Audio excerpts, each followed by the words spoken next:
This is my specialized fuse. I just picked it up a little while ago, like a week or two ago, and I've had a chance to ride it. So these are some things I like about the bike and some things I've changed, and pretty much why I went with this over other options.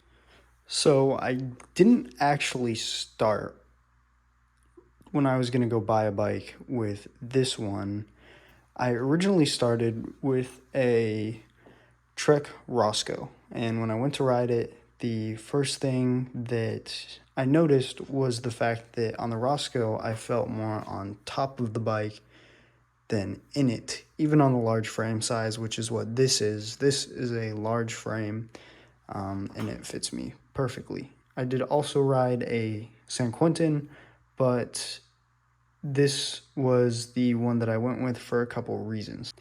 The first reason mainly being the fact that this bike, when I ride it, feels like I'm riding more in it than on it. It's especially nice on jumps and stuff when you're kind of going to pop up and you don't feel really top heavy or weird. This is the 27.5, so it is a better fit for me because I am 5'7", so I'm not super tall, but the large helps me feel like right at home.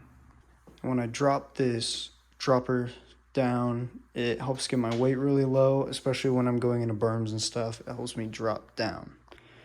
Now, this bike did not look like this when I first got it. It had a X-Fusion coil fork. It did have adjustable rebound and compression. It was terrible. By far one of the worst, better forks that you can get from a bike at this price point, which this one out the door was $1,200. So I got rid of that. I went with a RockShox Recon Gold. It has compression and it has rebound and it's air, so it's like infinitely adjustable to my weight, and the knobs on this one compared to the X Fusion actually work correctly and don't act like a little gimmick, because the ones on the X Fusion, it felt whether it was compression or rebound, it was either on or off, or least or most when it came to that. So this fork is actually great. It's butter, absolutely butter compared to that X Fusion one. Uh, the only noise you hear from this is the oil moving up and down through the damper. On the X Fusion, you'd hear clanging from the spring. You'd hear oil rushing in and out, which was super loud, much louder than this one actually. And it just almost felt a little bit flexy.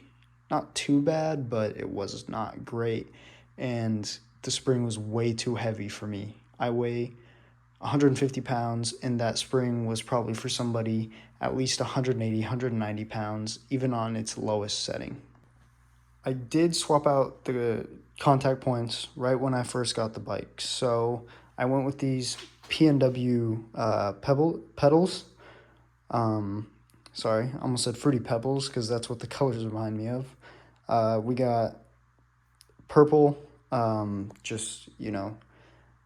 very good large platform pedals with the PNW grips, and these are awesome. And they're a little bit chunkier too, so it's a little bit more to hold on to than the standard specialized grips.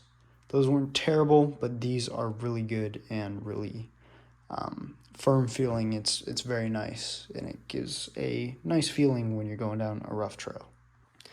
Now, I had originally given myself a budget of $2,000 for a bike, or a hardtail, and when I settled on the fuses, there were a bunch of different colors, but there were also different options, and certain colors came with certain uh, like packages on the bike. So this is the base fuse that it came with.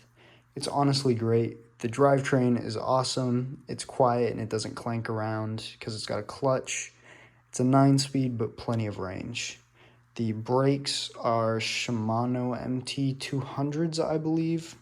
Plenty of stopping power for one finger. And the rotors are 180 in the front, 160 in the back, and plenty of stopping power for any riding I do, which is mostly trail, some jumps, but nothing crazy, just, small ones you'll encounter on, moderate trails, sometimes a black diamond, but nothing crazy with jumps and stuff.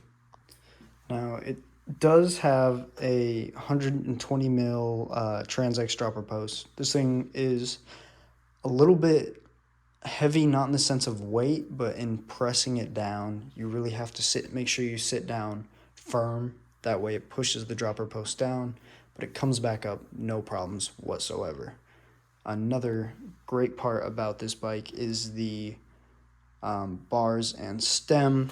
These are 780 mil wide. It's got a short stem on it, and the reach is really nice with this setup, and I like it a lot. And the color of this bike is just amazing. It doesn't come out on camera well, but it is like a beautiful baby blue color.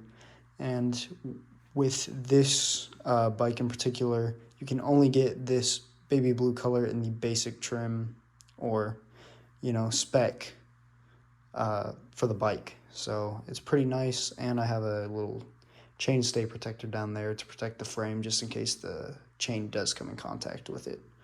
But honestly, this thing is amazing for what it is and for the price. The tires and wheels are tubeless ready. You just need the stems and you need your sealant.